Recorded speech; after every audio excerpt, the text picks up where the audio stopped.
Assalamualaikum warahmatullahi taala wabarakatuh. Bertemu lagi dengan Jack Outdoor and Explore. Kita kali ini masih dalam perjalanan melakukan survei pemetaan bukaan lahan di sekitar Alurimeh. Ini kita di sekitar jalan Uranci Untia. Kita harus berjalan kaki karena motor nggak bisa dilalui. Oke, terima kasih kawan-kawan yang selama ini telah menonton video YouTube Jack Outdoor and Explore. Terus menonton video-video kami. Jangan lupa like and subscribe-nya. Wassalam. Rute kali ini kita menemukan banyak jejak-jejak gajah ya. Tapi udah lama jejaknya. Ini bekas-bekasnya ini. Lama ini.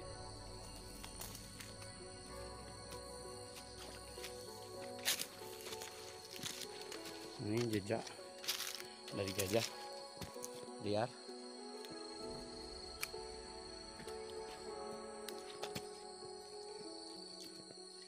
Sepanjang jalur ini lintasan gajah ya. Kebetulan kita dekat dengan lintasan gajah di Alurimeh. Alurimeh antara Alurimeh dan Batu Ular.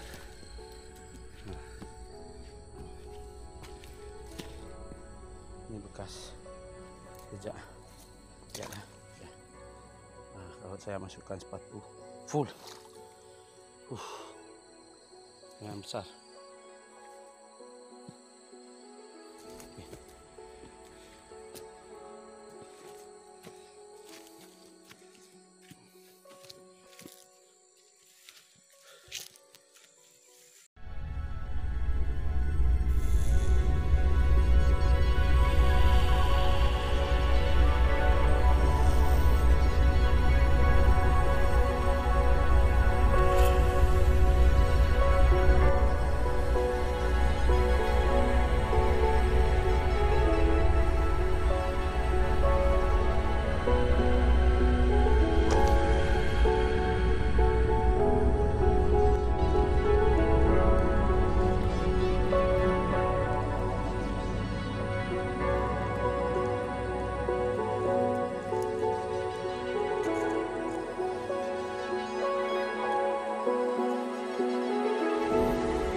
Kawan-kawan kita kepanasan, tapi ada kipas angin nih. Kipas angin seru, lihat. Oh, cuma rambut saya nggak panjang ya, jadi nggak kelihatan terpanggan angin. Oh, lumayan. Lihat, mendinginkan badan. Pak pilotnya lagi mendinginkan badan dengan drone. Kipas angin termahal. Berapa harganya Om? 17 apa nih? 17 juta. 17 juta kipas angin 17 juta, buset. Keren. Nah, lihat bajunya bergoyang. Nah, lumayan ya kipasnya.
Selamat siang kawan-kawan Jack Outdoor and Explore. Kita lagi beristirahat sambil mengambil titik pengamatan yang kedua untuk hari ini, Senin ya, di sekitar Alurime, Pirak Timur. Ini jauh ke lembah, ke tengah hutan, tidak ada lagi jalanan. Di hal seperti biasa, kita akan selalu jumpai di tengah-tengah hutan dengan potongan-potongan kayu.